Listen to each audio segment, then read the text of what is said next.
أشهد أن محمدا رسول الله.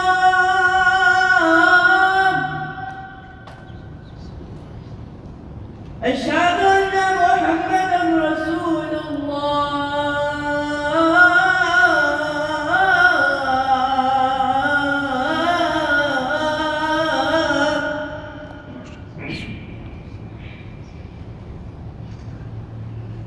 حي على الصلاة.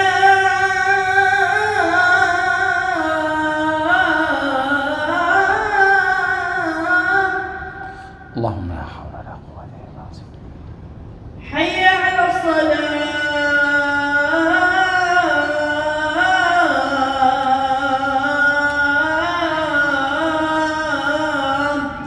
اللهم لا حول ولا قوة إلا بالله. الله. حي على الفلاح. حي على الفلاح.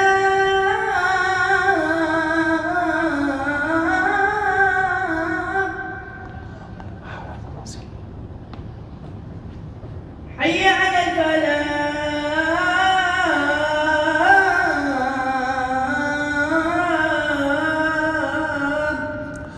اللهم لا حول ولا قوة.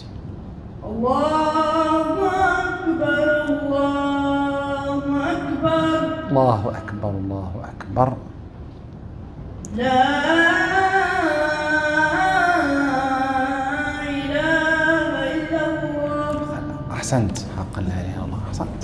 اللهم رب زعت محمد رسول في بعض الوقام محمد وعدتني كلا تخفني وأتوب إلى رب المسلمين محمد صلى الله عليه وسلم. إن الحمد لله نحمده ونستعينه ونستغفره ونستهديه ونعوذ بالله من شرور أنفسنا ومن سيئات أعمالنا. إنه من يهده الله فهو المهتدي ومن يضلل فلن تجد له وليا مرشدا. وأشهد أن لا إله إلا الله وحده لا شريك له وأشهد أن محمدا عبده ورسوله وصفيه من خلقه وحبيبه. أشهد أنه قد بلغ الرسالة وأدى الأمانة ونصح الأمة ومحى الغمة وجاهد في الله حق جهاده حتى أتاه اليقين. فصلاة وسلاما على عبدك ونبيك محمد وعلى آله وصحبه وسلم تسليما كثيرا. يقول الله سبحانه وتعالى: بسم الله الرحمن الرحيم. قل هل ننبئكم بالأخسرين أعمالا الذين ضل سعيهم في الحياة الدنيا وهم يحسبون أنهم يحسنون صنعا. وعن النبي صلى الله عليه وسلم قال: إن أخوف ما أخاف على أمتي الإشراك بالله. أما إني لست أقول يعبدون شمسا ولا قمرا ولا وثنا ولكن أعمالا لغير الله وشهوة خفية أو كما قال عليه الصلاة والسلام. أما بعد, all praise to Allah, all praise to Allah, the one, the only, the one who should be worshipped. I bear witness that He is the creator of this universe and He is the one who should be worshipped. I bear witness that Muhammad alayhi salatu wassalam is His messenger, true mercy sent to us. If you follow His path, inshallah we'll be in Jannah. Amma ba'd, every week when I was young, almost his age, my father told me that almost like 12, 13, my father convinced me that I have to memorize Surah Al-Kahf.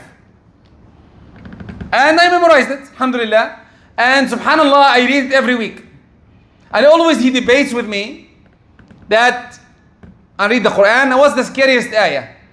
I told him this ayah in Surah Al-Kahf. Why? Why this ayah in Surah Al-Kahf? I believe one of the scariest ayah. There is another ayah, by the way. The ulama said it's more scarier. But this is, I believe, still the scariest ayah, even though I know the other one. The scariest ayah, why? Look at this. The ayah says, قُلْ هَلْ نَبِّئُكُمْ بِالْأَخْسَرِينَ أَعْمَالًا. Do you know who is the worst losers? He didn't say khasirun. And if you check the Arabic language, khasir and al-akhsar. Khasir means you must, for example, put your money somewhere and you lost it. This is khasir, I lost something. Al-akhsar, I believe that I won and I'm still losing. And you know, remember in the stock when it went out 2008, when it's going down, everyone don't buy. Still people are buying. Why? Oh, I'm winning. You're losing. The money stock is going down. Still I'm buying. The same with hasanat. You do something and someone tells you, this is wrong. Say, no, I'm doing well. I'm still going on. الذين ضل سعيهم. You're going astray, you're going on the wrong path, even though you believe. And look at the beauty of this ayah. You believe and you're doing well. You're doing good. Wallah, it's scary if you think about it. How many things we do in our lives and we believe that I'm perfect, I'm the best, I'm doing it well, I'm working, I'm giving the khutbah. I'm giving the khutbah now. Is it good or bad? Debatable. Don't say good, not bad. Because really it's my intentions. You don't know. Maybe I'm showing off. Maybe I want to tell everyone, can't you see I'm a khatib? Who said that it's good? Who said it's bad? It's my intention and why I'm here. That's why if you open any book of hadith, you'll find the first hadith in front of you, what? إِنَّمَا الْأَعْمَالُ بِالنِّيَّاتِ. The thing that your intention tells you. What's your intention? Then really, imagine that someone tells you, don't do something. Stop, think. Sayyidina Umar, when the kids are playing and they want him to cry, and he said, do you want me to make Umar cry? He said, Ya Umar, yes, ittaqillah. He starts crying. And the followers of Sayyidina Umar, the companions, tells him, they are playing. He said, no, they know something I don't know. Do we do that? Do we question our acts? Every act. If someone tells you you're doing wrong, you say, no. I remember when especially the Egyptians will know that. If someone tells you, Taqillah, why? I'm the best pious person in the world. He said, okay, he's joking with you, but take it. Taqi, yes, I'll do it. But really, it's in our belly there. Subhanallah. Now, why the loss is so high sometimes? The Prophet ﷺ said, we will not be worshipping idols. We will not be worshipping sun or moon. We will not be doing that. But we do something for the sake of not Allah, anyone else but Allah, and desire. Shahwatun khafiyya. Subhanallah. If you read this, shahwatun khafiyya. Then Allah is there. We know, everyone knows it, but still we do something. I'll tell you a simple example for you to know. Some of us are doing it. Who takes care of your work? My manager. Is he? No. Your manager and you are in the sake are working for Allah. If Allah wants something, He will do it for you. I remember when I came the first time, after the first week, my manager told me, you have a meeting on Friday at 12:30. At that time it's winter. I said, I'm not coming, I'm sorry. I said, what? Why? You having lunch? No, I have Jum'ah. And my friends told me, don't do that, don't say that. Don't worry, they can fire you. Still, it's 1 week. You can probation, he can get you out. I said, no, I'm not doing that. How about 1? No. 1:30? No. When you can come? I can come at 2 or I can come at 11:30. Because Friday, I'm taking an hour and a half. And she approved. Be forward, don't worry about it. الرزق بيد الله. But we're scared. Maybe I'll lose. And subhanAllah, I stayed in this company for almost 9 years. Alhamdulillah. That's how it works. 2. The next lose is you invest in something and you come back 0. How many times we invest in so many things and it comes at 0? You put in your stock, you put in your house, you put in your things, your life, in health, wealth. What's the worst thing you can put investment in and you lose? If you didn't say your kids, I'm sorry, you're missing something here. The worst investment that you lose in if you didn't invest right is your kids. You have to invest a lot. You have to worry about this investment a lot. Why? 2 things. 1, they are the one who will support you. 2, they will pray for you after you die. They make dua to Allah maghfir li wa liwalidayya wal muslimin ajma'in. Allah maghfir li wa liwalidayya. Always you ask Allah forgiveness, you ask for your parents. You teach your parents. Teach your kids to pray for you. Then the third one is deviating from the right path of Aqidah. I always give this example that some of us is when the thief is stealing money. When a thief is stealing money, what does he say? If he's a Muslim, what does he say? He said, "Oh Allah, make me steal and no one can see me." In this statement, I'm always discussing with debating with he's committing a kabira, right? Stealing is a kabira. But his intention with Allah is good. He has a good aqidah. He knows that Allah is there. Back home, this is embedded in all of us. Everyone over 25 will understand what I'm saying. It's embedded in us. But under 25, no. I was talking to my aunt one day and she told me, what's the worst thing you have in Canada? I said, defining Allah. Half an hour of punishing and shouting on me. What are you talking about? Defining Allah? How can you define Allah? Half an hour of shouting on me. I said, calm down, calm down. Yeah. When you ask any one of the youth here, what's the definition of Allah? He said, yeah, I know definition of Allah. We don't have, over 25 will not have this. None. You will not see it coming. Allah is Allah. That's it, full stop. You don't define Allah. But for us to teach them what's definition, we have to tell them Allah and Allah and Allah. We have to tell them that. This is part of the Aqidah. That's why I'm telling even my son, he was born here. I told him, even your Aqidah, even though you're a good Muslim, but your Aqidah have something there still. Because you're questioning who is Allah. You don't question. The more you question, the more your Aqidah is less. But if you don't question who's Allah, then your Aqidah is perfect. طيب. Look at this ayah. أفمن زين له سوء عمله فرآه حسنا فإن الله يضل من يشاء ويهدي من يشاء. Then, look at this. The ayah is stating your amal, your deeds, if you look around the world now, subhanallah, a brother was telling me in Pakistan there was a big flood. May Allah forgive us, may help the people in Pakistan really. Ameen ya Rabbi. If you look at our people who ruling our countries, and they are killing people left and right. And if you ask the people, not them, I'm not talking about them now. Ignore them. The people under them who support them, who think that they are doing well. He said, how about killing? He said, no, he's supporting the people, he's doing well. What? And I remember this ayah, زُيِّنَ لَهُ سُوءُ عَمَلِ. العمل, even though he's not the one who killed himself, but still he's supporting the killer. What are you doing?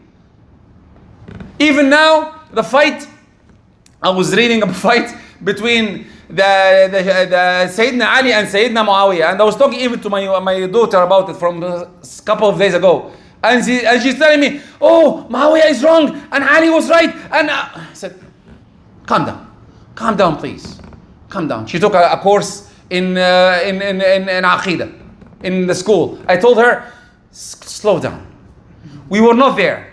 That's one. Two, our swords are not there. Why you're judging someone? You're not there with him. We cannot judge even the people now in front of us. You cannot. Look at around you. What happened in Syria, in Iraq, in Egypt, in everywhere. If two people talk, you'll find them fighting. Why are you judging? Why are you putting yourself a judge? Yeah, condemn the killing. I condemn the killing anywhere. I condemn people who are fighting for no reason. No, stop. We have to think. But really, you're joining the people that killing themselves, which is not right. You're doing they're doing something bad. Killing is bad. Anyone debating that? Killing is bad. Why are you supporting the killers? Then Now, always when I came here, 97, 98, I was sitting and I said, Mother Teresa is going to hell or heavens? Always this question comes. The people who are doing in the sake of humanity, are they going to hell or heavens? And really, always this question comes, and it's an easy question. Really, I'll tell you a sample example for the youth to understand. If I'm working in Walmart, okay? And someone else is working in Tim Hortons. I'm getting paid from Walmart and he's getting paid from Tim Hortons. The one in Tim Hortons, in the second day, he came and helped me in Walmart. Adjusting the carts, going around, cleaning the place. At the end of the month, I'll be paid from Walmart still, because I'm working there. He would be paid from Tim Hortons. Even though he helped me in Walmart. But everyone would say, why? Walmart should pay him. He's not an employee there. The same in Islam. These people, if you don't believe in Islam, why you want to be paid in Islam?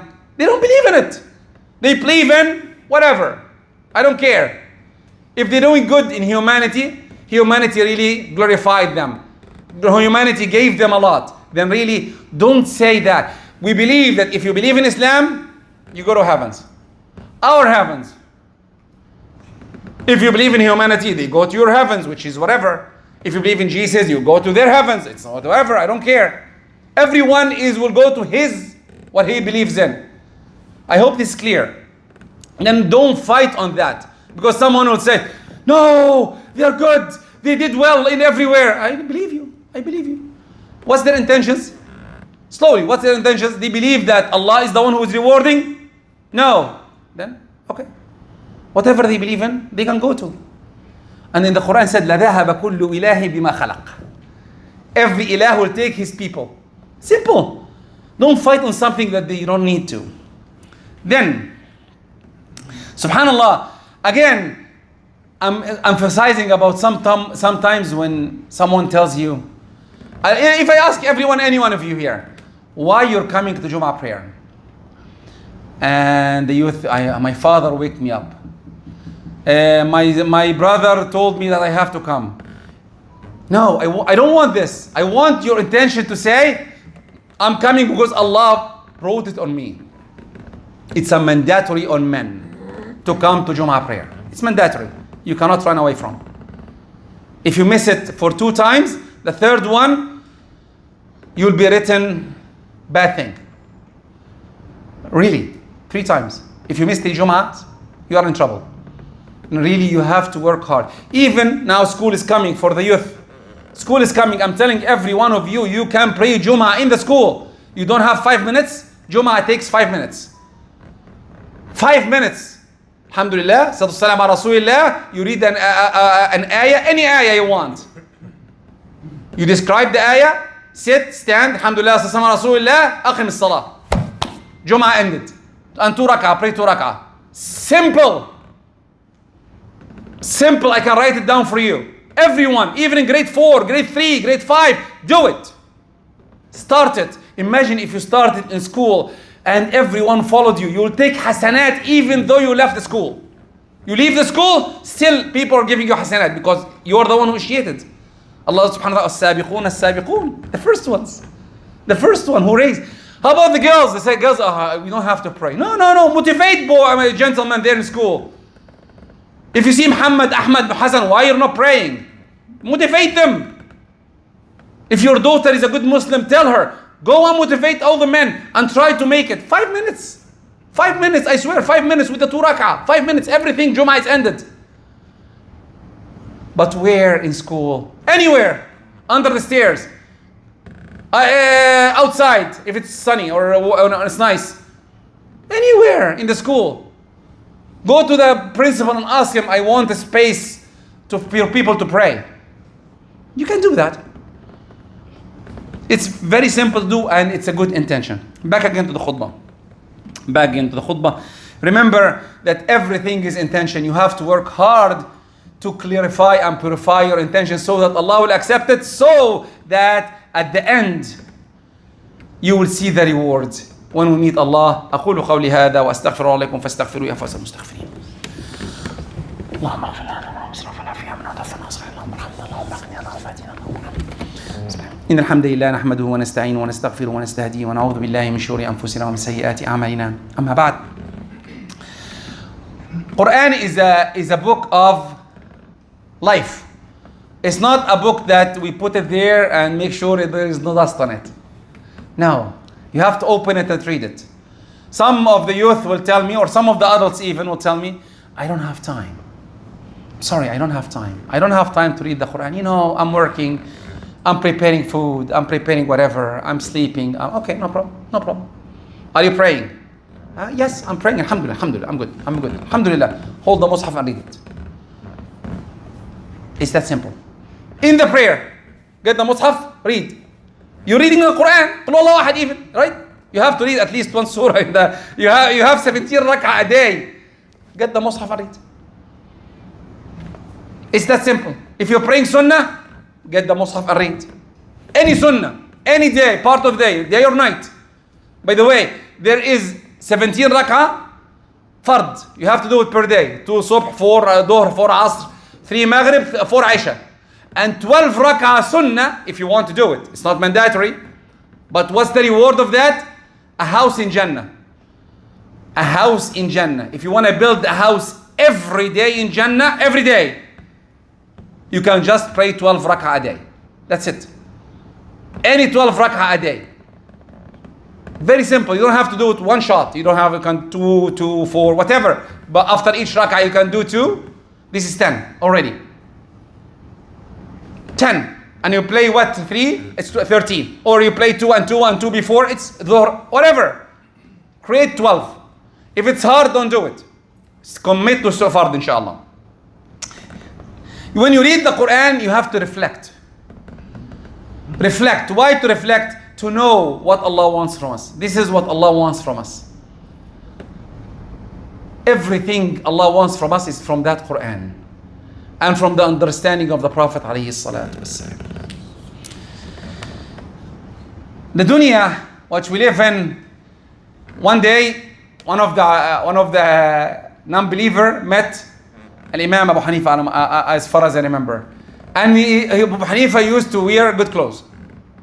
Abu Hanifa. And he told them, you're saying the akhirah is your life and the dunya is your jail and you're wearing good, and look at me. I'm wearing nothing, and you said that this is my Jannah. This is my place. I said, yes. Compare this to the hellfire, it's your Jannah. But compare what I'm wearing to Jannah, I'm in jail. Because Jannah has everything you want and more. Whatever you want and more. فيها ما لا عين رأت ولا أذن سمعت ولا خطر على قلب بشر. I'm concluding with 2 things, inshallah. One, remember that you will be questioned on every act you're doing. Everything in your life. Talking, walking, coming, driving. Everything you'll be questioned on. Your look, your smile. Smile is bad? I'll tell you an example. Even though it's not written here, but I'll tell it to you. I used to do it, and alhamdulillah I stopped it. When I was young, my father got me this machine, the machine that you play, tick, tick, tick, tick, this. And my father looked at me one day and said, what are you doing, Ehab? I smiled to him. What this smile means? You don't know anything. When I go to my son, now I see it with my son and my daughter. What are you doing? TikTok and Snapchat and whatever is there. I don't know anything about it. And they smile. Okay, you don't know anything about anything. Yes. I told them, please. I'm paying for it. And alhamdulillah, I'm rewarded in this dunya, penalized in this dunya. Alhamdulillah, I'm happy because I did it when I was young. But really think about it. Simple smile. What do you think this smile means? It's a bad thing. You don't know anything about anything. You shouldn't do that. A simple smile. Subhanallah, we're doing. Sometimes you ask your question and you smile in a teasing way. Don't do that. It will be not right. Then everything you do, it will be questioned on. Lastly but not least, remember that we will be standing in front of Allah subhanahu wa ta'ala. And you want your investment to succeed. The khutbah today was قُلْ هَلْ نُنَبِّئُكُمْ بِالْأَخْسَرِينَ أَعْمَالًا. The people who invest and they lose their investment. Even though they know they believe that they are on the right track and they are in the wrong track. They believe that they are on the right track and they are in the wrong track. That's why, what should we do? Let's conclude. What should we do? 1, question every act you're doing. Every act. Why are you doing it? 2, try to think before you do. 3, if Muhammad alayhi salatu wasalam is standing there in front of you, will you do this act? 4, remember that you will, and all of us will be questioned not only about what we do, no, about even when we teach someone, what this someone will do with it will be questioned. It's heavy. It's heavy. 5, remember there is a bridge on the hellfire. May Allah get us away from it. It's the 6th bridge. حقوق العباد. The scariest bridge, I believe. حقوق العباد. Everyone will be standing there waiting for everyone to ask him, what did you do wrong? And lastly but not least, remember, Allah is Arhamar Rahimin. Definitely. And everyone will say that. Allah is Arhamar Rahimin. Inshallah. May Allah forgive us all, inshallah. And may Allah reward us all, and may Allah help us all. But really think about it. Allah is Arhamar Rahimin. But we, everyone here is not. We don't forgive each other. Then try to forgive each other. Try to relieve each other. Try to guide each other. Try to be the mirror of each other. Try to remember that you are my mirror and me, I am your mirror. Be truthful to everyone around you. Nicely. And remember that Allah will be questioned, all of us, about everything we do in life. اللهم اهدنا فيمن هديت اللهم اهدنا فيمن هديت وعافنا فيمن عافيت اللهم اجمعنا ولا تفرقنا اللهم استعملنا ولا تستبدلنا اللهم اغفر لنا ولوالدينا ولمن سبقنا بالإيمان ولا تجعل في قلوبنا غلا للذين آمنوا ربنا إنك رؤوف رحيم وآخر دعوانا الحمد لله رب العالمين وقوموا إلى صلاتكم ورحمكم الله وأقم الصلاة. الله أكبر الله أكبر.